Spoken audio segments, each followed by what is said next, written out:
Welcome again, YouTube. Let's go over our next lesson in our series, and it's going to be titled, How Much Should I Spend on Marketing? This is a question that has different answers. I'm going to tell you the best answer, but let's go over some of the more popular ones.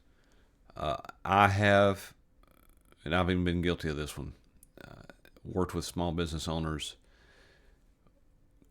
and I would go and look at a business that was comparable to them, that was publicly traded, pull their financials, look at the percentage of spend that they used, percentage of revenue that they spent on marketing and advertising, and then I would just simply apply that figure to the small business that I was working with.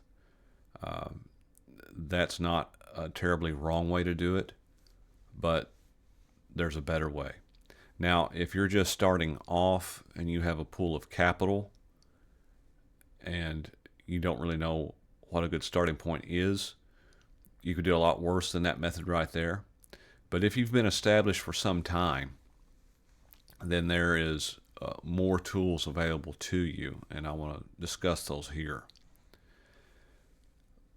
If you've been in business for a while and you have experienced many different customers over the years, then you have enough data inside your business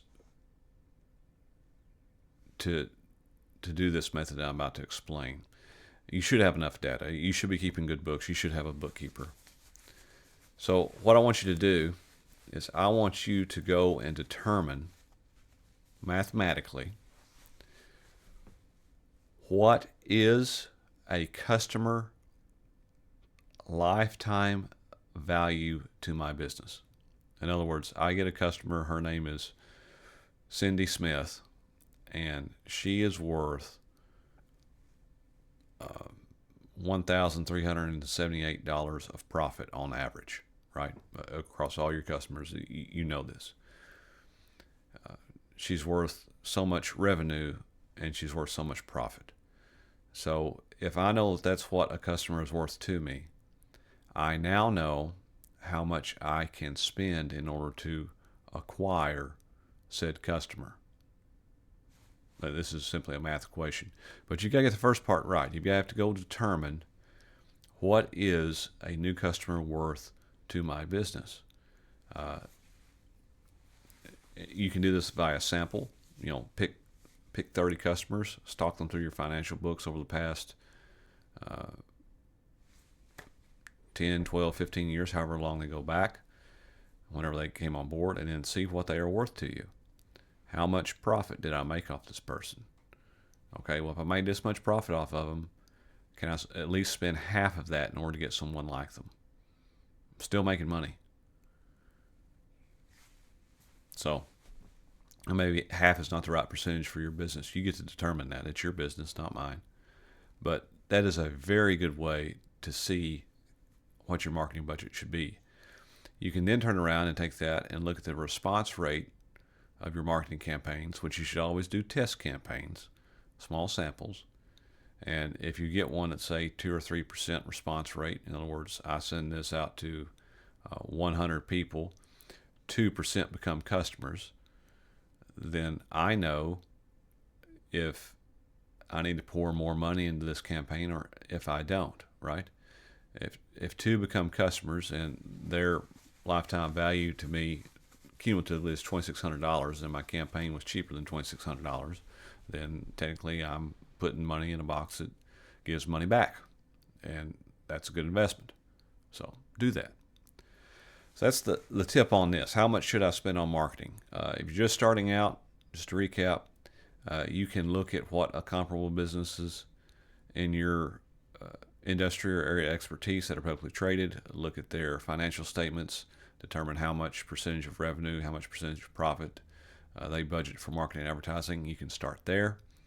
But once you get more data, your own data on what a customer is worth to you and to your business, then you can start working backwards from that figure and determine how much you should really spend or how much you can spend the upper limit on marketing campaigns. Apply that to the response rate that you get from your marketing campaigns, which means that you have to measure the response rate of your marketing campaigns, and then you can determine whether or not the marketing is paying off for your business. That brings us to one other point, which is this. If you are not testing your marketing campaigns, if you are not measuring your marketing campaigns, you are failing. That's one of the differences between myself and a lot of other marketers is if you go up to some ditzy social media manager that's trying to sell you on SEO, likes, impressions, and all these other metrics, that's all fakery. It's fake. It's garbage. The only thing that matters is dollars when it comes to marketing. How many dollars did I spend? How many dollars did I make? And if you do not have methods in place to measure those things, then you don't know if you're wasting your money or not. That's why many of you out there say, I don't know if this ad's working for me. I don't know if I should keep spending money on this. But I'm afraid not to, because it could be the thing's bringing people in the door. Well, you not knowing is unacceptable. And you should be working with someone that's going to show you whether or not it's working. And if someone's not willing to show you that their marketing, the marketing they're doing for you is working for you, if they're not willing to say, yes, let's put a special toll-free number for this ad in this publication that's trackable at your home office, have the secretary sit down with a legal pad and a pen, and everything that comes through that phone number, she makes a check mark. However you want to do it, a QR code to a special URL, there's many ways to do it. If you're not measuring it, if your marketing guru that you're working with or your marketing agent that you're working with is not encouraging you to measure their results, then that means that they're not confident in their results. And hey, I don't always get it right either. Lots of times I'll make campaigns and they're a flop. Sometimes I make ones and they're not. And sometimes we can make them and adjust them and make them a little bit better. But even the great ones, even the greatest marketers of all time had flops too. You don't know what's going to work until you do a test run. You do a small test sample, see if it works, and if it works, then you crank it all the way up. The modern young digital marketing agency doesn't want to do that. You're already buffaloed and sold on the fact that social media is the end-all be-all, and if you're not on social media, then I'm not going to get any customers, and they are capitalizing on your fear and taking your money. So when you're tired of that, contact me or someone like me. I'm not the only one. There's a few other direct response marketers out there that are really good. Go find one and get with them.